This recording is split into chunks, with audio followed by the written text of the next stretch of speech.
Election 2012 is done. We're going to analyze it a bit here on Orlando Matters this morning. State Representative Joe Saunders, newly elected, is with us, and former State Representative Scott Plake. And thank you, both of you, for being here this morning. If you're now, so I want to start with you, Scott. Scott, I want to thank you for your service to Central Florida and to the state of Florida. You got a lot done up there in Tallahassee, and so many people respect you in Central Florida. Thank you for your service.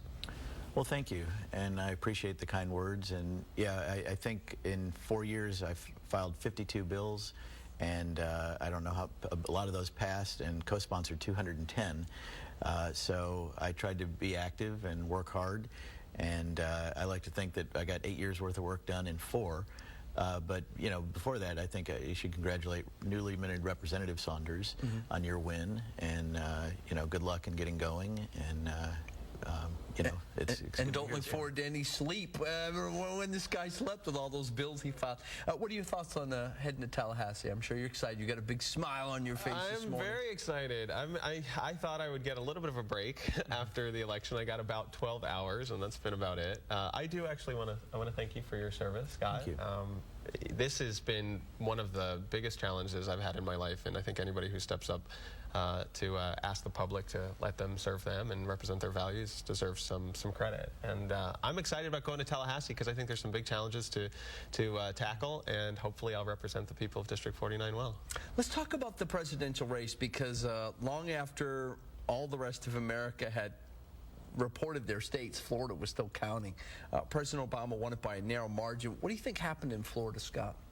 Well, I think the Republicans are still trying to figure that out. I don't think anybody expected what was going to happen, the sort of tsunami of the president's coattails sweeping through the state like it did on just about every level that brought Democratic candidates into the office and Republicans out, myself included. So, you know, I think what also we saw in Florida is the demographics are changing. I had 2 friends comparing Palm Beach County to Orange County now. That's a new reality, particularly here in Central Florida, that we need to look at as Republicans and how we can reach out to those voters. Joe, what do you think happened? Well, I think that there was this thing happening with the Obama campaign. I mean, I just saw an article in the Miami Herald talking about 200,000 volunteers, this sort of silent army that we really, on the Democratic side, we always sort of saw on the ground. But I think it might be a little too simple to say that it was just a wave, because there were some seats. You can look at, say, like Linda Stewart, who won against Bob Brooks in a state legislative seat here in Orange County. The numbers in her seat looked a lot like numbers down in South Florida in, say, Ian Whitney's seat, who was running against Holly, whose last name is escaping me right now. But the outcomes of those 2 races were really different. I think that there was an intense organization from the Obama campaign, but locally here in Orange County, we were organized, we were ready. If you went out to a polling site on Election Day, you saw Democrats everywhere, and the reality is in Orange County, you didn't see the Republicans out organized in the same force, and I think that made a really big difference too. Scott, what do the Republicans do moving forward? The Republican Party of Florida, what do they do? Well, I think the voters spoke in this last election, and I think we need to take a look back and see, of course, I don't know any Republican that want to give up on our core values, and certainly I wouldn't, or suggest that we do.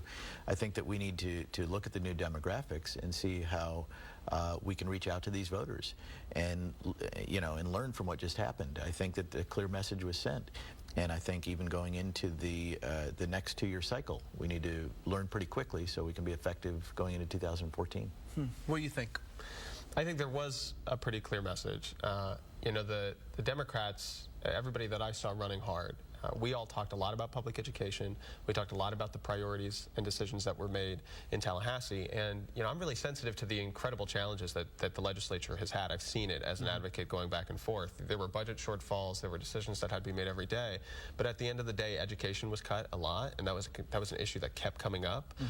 And I think Democrats said very clearly, it's not just about short-term economic solutions. We need long-term economic plans to put us back on track in Florida and grow jobs. And public education is part of that. Transportation is part of that. Quality of life is part of that. And I think hopefully we'll see some of that in the policies that come out of this next session. It'll be interesting to see, because right now it feels like the Democrats have some momentum. But quite frankly, by the time January rolls around and you get the bodies in the chairs up in Tallahassee, the Republicans overwhelmingly dominate that legislature and can still do whatever they want, basically, right, Scott?